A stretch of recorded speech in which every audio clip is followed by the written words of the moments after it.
Welcome to Crime, Corruption, and Cocktails, the true crime podcast where we discuss cases that involve corruption and negligence from the people that we are expected to trust. These cases range from the police ignoring protocol to corporations placing people's lives in jeopardy in order to maximize profit. Today, I am drinking a mimosa. What about you, Del? Oh, that sounds absolutely delicious. I'm actually having a strawberry daiquiri, so we're both on the fruity Ooh, round. fruity. Yeah, we're doing a little morning recording, so not trying to go too hard yet. That's so true. Let's get into it. On this week's episode, we will be discussing the drowning death of Natalie Wood. Her death has caused a lot of speculation over what actually happened to her. Was this a freak accident or something more sinister? On November 29th, 1981, Natalie Wood drowned near Catalina Island off the coast of Southern California while vacationing during the filming of her next movie, Brainstorm. It was never officially determined how she ended up in the water, but many have speculated how a person who was afraid of water ended up on a dinghy in the middle of the night. Before we talk more about the circumstances of her death, let's back up some and talk about who Natalie Wood was and the other people on the boat. Natalie Wood was an American actress born to Russian immigrant parents on July 20th, 1938. Natalie was best known for her roles in Miracle on 34th Street, Rebel Without a Cause, and West Side Story. Growing up, Natalie was terrified of water. This seemed to stem from an accident that she had on set of The Green Promise at the age of 10. On the studio set, Wood was filming a storm scene where she had to run across a bridge. This stunt went wrong when the bridge collapsed and Wood ended up in the water. She hit her left wrist but managed to pull herself out. This incident, along with her mother being very superstitious about water, led Natalie to reportedly not even be able to use her own swimming pool and having nightmares about water. Her mother actually went to a gypsy, and the gypsy told her mom that Natalie would drown. I think that's so fascinating, and I'm kind of into superstitious things like that, and I know if I was her, I would kind of have that fear in the back of my mind the rest of my life, too. Right, and I'm not the biggest superstitious person, but if I was told repeatedly from a young age that I was going to drown, I would also have a big fear of water. And she had a lot of weird run-ins and accidents with water, too. And I mean, you could say maybe the fear kind of led to those, who knows. Natalie Wood married Robert Wagner twice in her life. The pair began dating when Natalie was 18 and Robert was 26, and it's been said that they were set up by their respective movie studios for publicity. Their first marriage lasted from December 28th, 1957 until June 20th, 1961, when they announced their separation, and they were divorced 10 months later on April 27th, 1962. In between her first and second marriages to Wagner, she married Richard Gregson and had a child named Natasha, which was actually Natalie's nickname as a child. Wood separated from Gregson and rekindled her romance with Wagner in the beginning of January 1972. They remarried on July 26th of the same year on a boat and had a daughter named Courtney, and they remained together until Natalie's death. The boat trip in question began on November 27th with Natalie Wood along with her husband Robert Wagner and Brainstorm co-star Christopher Walken.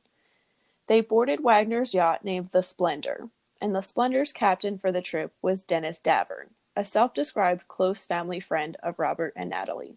On that night, Wood and Wagner began arguing, and Captain Davern took Natalie ashore on the boat's dinghy.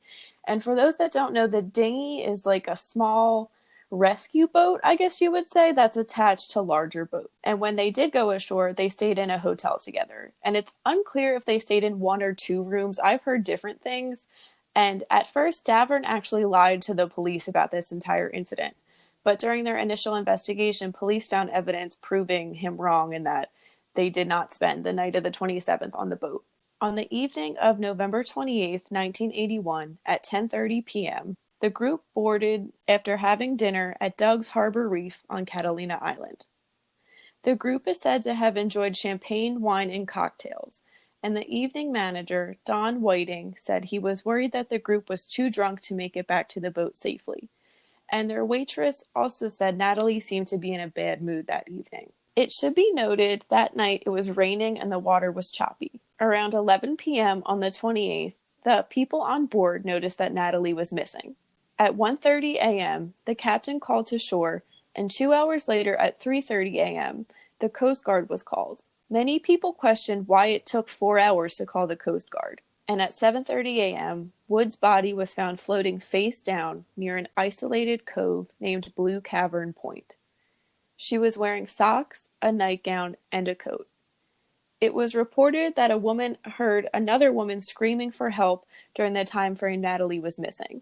And Robert Wagner told police he and Natalie had fought about her spending time away from her family and that she had left Wagner and Walken alone to get ready for bed. The deputy medical examiner, Dr. Joseph Choi, performed the autopsy and found that when examining bruises on her arm, legs, and head, in addition to her elevated blood alcohol level of 0.14, her death was ruled an accident. Dr. Choi stated that her death was an accidental drowning as a result of her attempting to board the dinghy, named the Prince Valiant. The initial investigation into her death lasted just 2 weeks. In 2011, the LA County Sheriff's Department, our old friends, reopened the death investigation after Davern stated he lied to police. We'll get into those details a little later. And a year after that, in 2012, the LA Coroner's Office amended Wood's death certificate to change the manner of death from accidental drowning to drowning and other undetermined factors. This came after they determined some of her bruises may have been sustained before she drowned, but the coroners cannot definitively determine when the bruises were inflicted. In 2018, Wagner was named a person of interest in Natalie's death. A new HBO documentary, which I know you watched, Dell, I didn't get the chance to watch it, was recently released about Natalie Wood. During his interview, Robert Wagner gave the following account of the events surrounding the night that Natalie Wood died. The group had dinner on the shore and then went back to the boat. They opened a few bottles of wine. While drinking, Wagner and Walken started arguing about Wood's future in acting. During this time, Wood went downstairs to the stateroom to get ready for bed, and Wagner and Walken kept up this heated conversation. Wagner claimed the conversation calmed down, and he then went to look for Wood. He realized she was gone and the dinghy was missing. When they couldn't find her or the dinghy on the shore, they called for help. And hours later, the Coast Guard found her body in the water. There are several theories associated with this case. This includes theories from two of the people that were on the boat. These theories are purely speculative, and we may never know what really happened. We are not here to convince you of someone's guilt or innocence.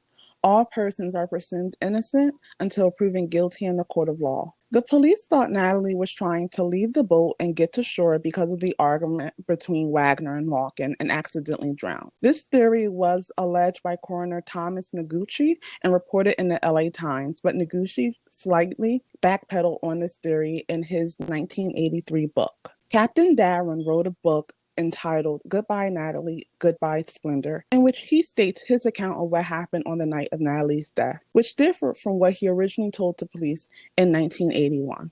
Darren alleges that Wagner and Wood got into a drunken fight after Wagner said to Walken, "What are you trying to do? F my wife?" Darren claims Natalie and Walken had been flirting on the trip. The shouting and noise from the fight were also heard by other witnesses on a nearby boat, and both they and Darren claimed the noise suddenly stopped. Darren believes that Wagner pushed Wood off the yacht to her death. He also claims Wagner essentially held him hostage following Wood's death so he would not begin a search for Natalie and cooperate with police, and that Wagner was sweaty and tussled like he had been in a fight. Darren cannot be considered the most credible witness because he waited years to come forward, lied to the police, and disclosed many details to the media. Christopher Walken gave his theory of what happened during an interview with Playboy magazine. He stated, quote, "What happened that night only she knows because she was alone. She had gone to bed before us and her room was at the back.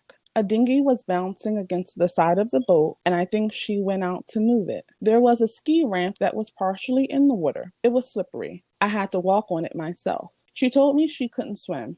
In fact, they had to cut a swimming scene from Brainstorm. She was probably half asleep and she was wearing a coat. He then goes on to say that he thinks that Wood hit her head and fell into the water. When they couldn't find her, Walken says that he and Wagner assumed that Wood went to call the children as she had done on previous nights. Like we said, Robert Wagner believes Natalie accidentally drowned after attempting to tie the dinghy closer to the boat and fell into the water. Natalie allegedly complained that the dinghy hitting the boat was making too much noise. He also claimed that she probably slipped on the algae that was on the boat's swimming step. He talked about this in both of his autobiographies. Some other theories include that this was an accidental drowning caused by a suicide attempt. Author Suzanne Feinstein claims that Natalie had attempted suicide before, but this information has only been verified by Natalie's sister, Lana Wood, and they had a strained relationship. It should be noted that in a 2018 interview, Lana called Wagner to speak up about the truth.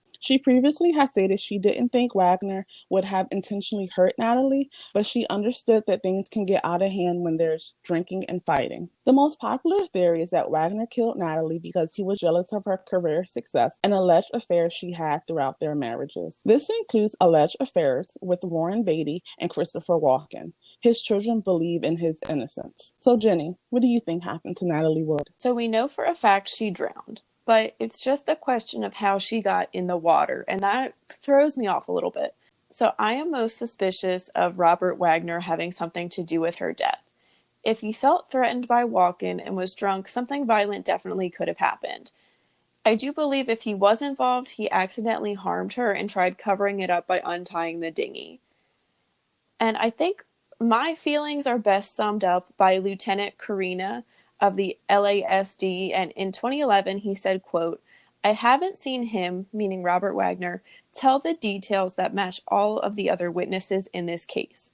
I think he's constantly changed his story a little bit, and his version of events just don't add up," end quote. Even though Davern isn't 100% credible, his story lines up with other witnesses, and that really stands out to me.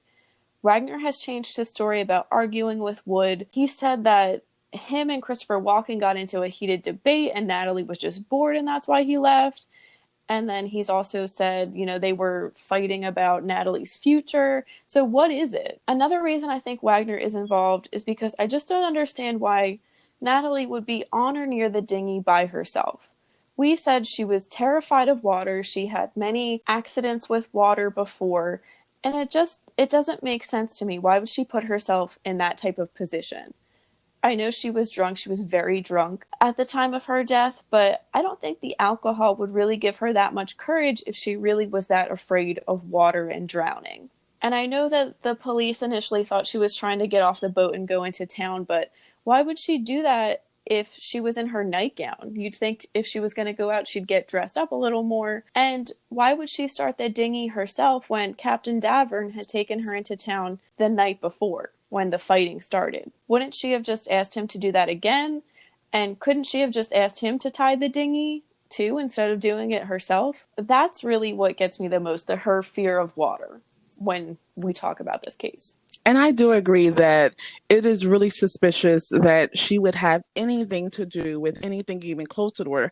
I'm actually very suspicious of the fact that she was on the boat to begin with. And there was several accounts of her being on different boats before. So it's weird that there's so much evidence of her fear of water, but there's also some evidence of her having a slight comfortability with water. With that, I wonder if maybe, so it's a yacht, it's a bigger boat.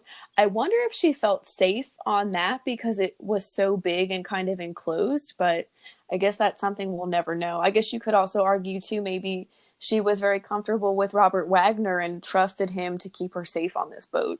I believe that this is a case of an accidental drowning. When looking at the toxicology report, it did show that her blood alcohol levels were elevated. She has that fear of water that we've discussed, and there wasn't any real concrete evidence of a failing marriages. There were rumors in the windows, but no real concrete evidence as to why Robert Wagner would want to kill her. And if it was a thing of them having an argument, him and Walken, why wouldn't he harm Walken? Why would he have an argument Walken about Wood and then go and kill Wood? That doesn't make too much sense. While I agree that Robert Wagner acted in a suspicious way, The fact that the people that know him best believe in his innocence sways me in favor of believing that he had nothing to do with Natalie's death. I think that this is just one of those cases where what really happened is a freak accident. I really hope we can find out one day or another. I wonder, like, if something like this were to happen now, I wonder if the boat would have cameras. Oh, definitely. Just even as a security measure, it would definitely have cameras. Well, I guess the question becomes if the cameras would have been operational for privacy reasons. Like if you're going to go on vacation, do you want cameras lurking and watching you? You know, the paparazzi are really Yeah. notorious for getting their hands on that type of information. So I know a lot of celebrities, they don't like being recorded in that manner, especially on a private vacation. That's a good point. So, the exact circumstances of Natalie Wood's death has been a mystery for almost 40 years. One of the questions that lingers around this case is whether Robert Wagner had anything to do with her death. This is in part because people are most commonly victimized by the people they are in a domestic relationship with. With a lot of these cases, there is assumption of guilt on the part of the spouse. So that's the ideal. The husband did it, the wife did it, the boyfriend did it. And I'm sure we can name a handful of people who have killed their significant other. Drew Peterson, Scott Peterson, they're the first ones that come to mind for me. Spouses are always investigated by police because they are generally the people closest to the victim. And it's actually called intimate partner homicide, and more often than not, it's the wife or girlfriend who is killed in a heterosexual relationship. Generally speaking, most people are victimized by someone they know.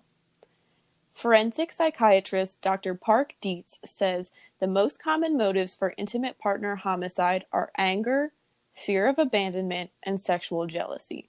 And it's stated that these murders also usually follow an argument, which I will say it kind of lines up with some of what we're hearing about the Natalie Wood case. That is certainly true.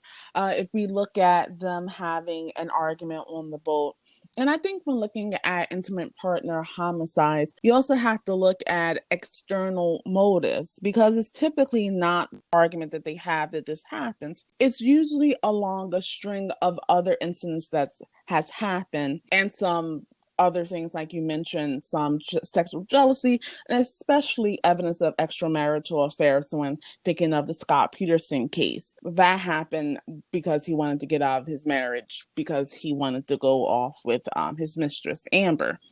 So whether that was evident in the Wood and Wagner marriage, that's still up in the air. I think this whole topic of the husbands always doing it is very interesting. And I think we're going to cover this later on, the whole intimate partner homicide. I will say this episode is going to come out in October, and October is National Domestic Violence Awareness Month. We can't really say for sure if there was domestic violence or if this was intimate partner homicide in Natalie Wood's case, but keep that in mind. We'll probably post about that on our social media. So Natalie Wood's death was one of the scandals of the 80s, along with Chuck Berry's scandal when he was filming Women, and Ozzy Osbourne biting off the head of a bat. Her death was one of the first examples of how the modern media deals with celebrity death and scandal. There was a real sensationalism around her death, and her daughter Natasha believes the mystery around Natalie's death takes away from who Natalie was as a person and the life she led. Natalie was described as a kind woman who loved being a mom. She loved gardenias and she loved butterflies. And Natalie Wood actually led a very sad and tragic life. Growing up, she didn't really have a sense of self because everyone was making decisions for her and she faced a lot of trauma. Her mom was what we would call now a stage mom. She was very obsessed with fame herself and she put her daughter in situations that she should not have been in. And we'll talk about that a little later too. But it was a very toxic relationship. And if you search Natalie Wood death, you'll actually get 38 million Google results. So that just goes to show what her legacy has become. And I guess you could say it's a little sad. I mean, Dell and I weren't alive in the 80s. I've seen Rebel Without a Cause. I think that's the only movie I've seen from her. I'm not too familiar with her other than knowing that she drowned on a boat. And this is the case with a lot of people that sadly end up dying in a tragic manner, that their death overshadows any artistic acclaim that they had. I'm thinking of the Christina Grimmie case also, or Dominique Dunn. People know them as murder victims, not as a singer and actress, respectively. Yeah, it's very sad. I want to share a little bit of an anecdote with the Natalie Wood death. So there's a display on Natalie's death at the Zach Bagans Museum in Las Vegas. I don't know if anybody knows him. He was on I guess some kind of ghost hunting show. And I didn't necessarily go to this museum by choice, but I went to the museum a few years ago. And in the room that's about her death, you're made to feel like you're on a boat. I think from what I can remember, it's painted and there's some things in there that make you feel like you're on a boat. And there's waves. And I remember kind of feeling like seasick, honestly, being in the room and feeling like I was moving. But there's also, the room has artifacts from the actual boat, and I think different pieces of like different things that Natalie owned in her lifetime. I personally find Zach Bagans kind of exploitative and disingenuous. He has said that he really hopes that this case gets solved, and I'm not going to question that, but if you go to the museum, I think you'll understand what I'm saying. And I think that's connected to people's fascination over celebrity death. And there are several death tours, especially in Hollywood, where you can go to the different areas where people have died. And there's also been a fascination with Cedar Sinai Hospital because that has been the site of a lot of celebrity deaths, including Biggie Smalls. I didn't know that. I know I'm familiar with some of those cemeteries. There's a lot of cemeteries in the LA area where a lot of famous people are buried. And I mean, it's a cemetery. You can just show up there and kind of look around. And going off this topic of cemeteries, too, many people in general have a morbid curiosity with death and the afterlife. And I think that's even more heightened with celebrities. You know, we think that they all lead these fabulous, glamorous lifestyles. And even in death, their death is still, you know, glamorous, mysterious, something of interest. The fear of dying is very common, and these stories are almost a brush with death, reading about a celebrity's, you know, a celebrity that drowned off this fabulous yacht. Death is something we kind of want details on, but it's nothing we want to actually experience. And like I said, some people get this sense of exciting danger from reading these articles. So I remember growing up, VH1 and E would have these compilation series called 100 or 101 Most Shocking Moments. And I remember that a lot of those entries were dedicated to deaths. So you had the death of Eazy-E, Lisa Lopez, you had the Princess Diana death, Michael Jackson, John Lennon. And those are definitely the ones that got the most attention. And unfortunately, when you look at replays, it also got the most replays because those were the entries that most people wanted to rewatch over and over again. I grew up watching those shows too, so it's funny you mentioned that. I remember learning so much about pop culture and celebrity culture from those. And going off that, I feel like we don't really live in a time of celebrity culture anymore. Like, I feel like that peaked in like the mid 2000s, early 2000s.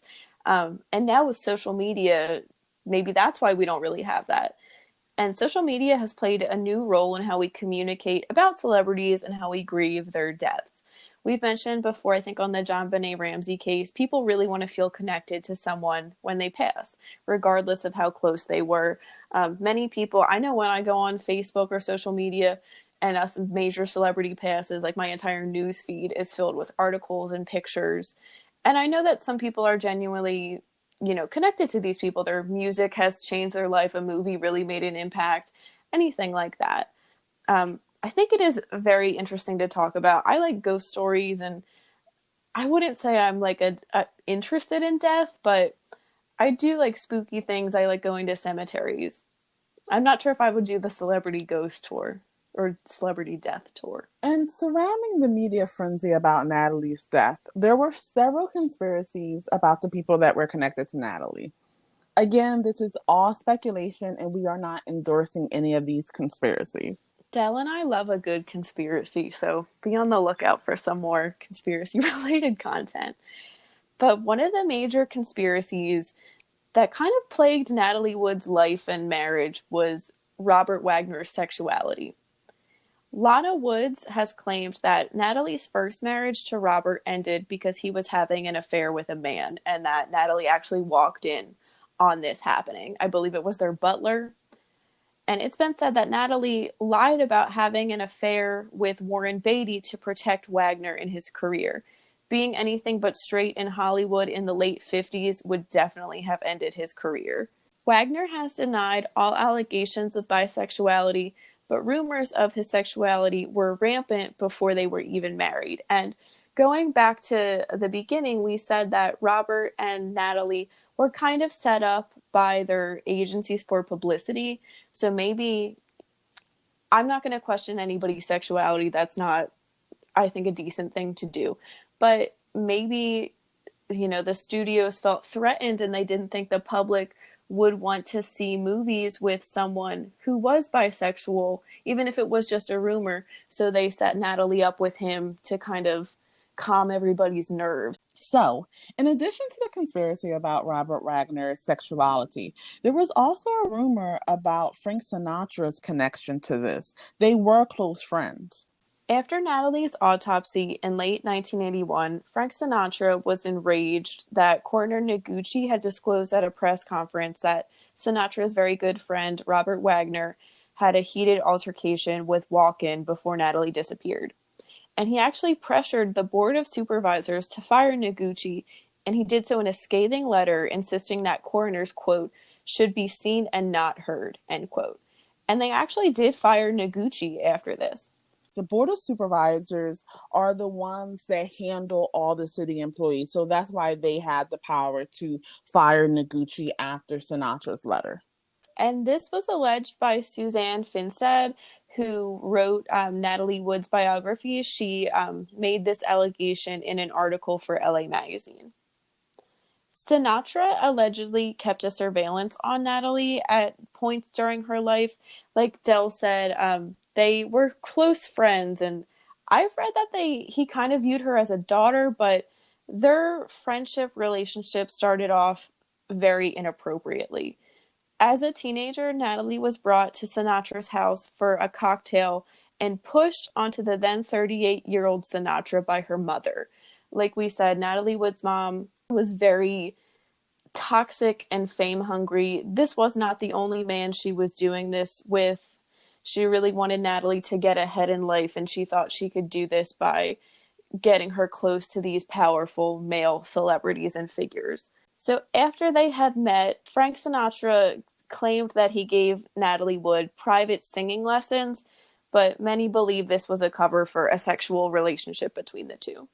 So, when you look at all the parties involved in this case, it's hard not to think about how the rich and famous are treated by the police. And I think one of the things that I tend to think about is how the police were seemingly tiptoeing around Wagner. Wagner was a really big star in the 80s.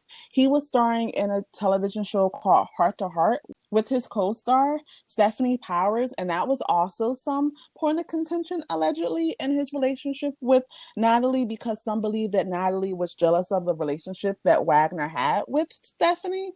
And it could be seen that the Los Angeles Sheriff's Department, our great friends, were possibly trying not to anger him. And that kind of makes sense. He's a very powerful person. He has these powerful connections. If Frank Sinatra is on his side defending him and trying to truly withhold details and punish someone for making details not necessarily public, but including them in the investigation, the details of the fight. And if we want to talk about this too, Robert Wagner is a rich white man. Maybe they'll go easier on him. And, if the police are a big Heart to Heart fan, maybe they're a little starstruck. So we've seen several examples of no matter how much evidence is presented against a celebrity, they seem to not be affected by it whatsoever. And they ended up getting acquitted when a regular non-celebrity would have definitely been thrown in jail. A few examples of this are the O.J. Simpson case. Many believed he got off on that because he was a celebrity. The Ted Kennedy car accident, I don't know if this was like the 50s or something. We're gonna, I think, do an episode on this, but Ted Kennedy, part of the famous Kennedy family, was in a car accident that killed a young woman in Massachusetts. And it's believed he got off because of his family's status and wealth. Harvard law professor and lawyer Alan Dershowitz actually said, quote, every celebrity case I've been involved in, I've been involved in a great many. The one thing you can be sure is that they don't get the same justice as everybody else, end quote. And that can be done, there's many reasons this could happen. And one of the major ones is that celebrities can afford better lawyers than the average person. And many lawyers, judges, etc., involved in these cases see them as career making maneuvers. The spotlight's on them. You need to be on your best behavior because a lot of things can come from it. So, when looking at a death of a celebrity, always remember that this is the death of an individual that has a family, that has people that loved and cared about them.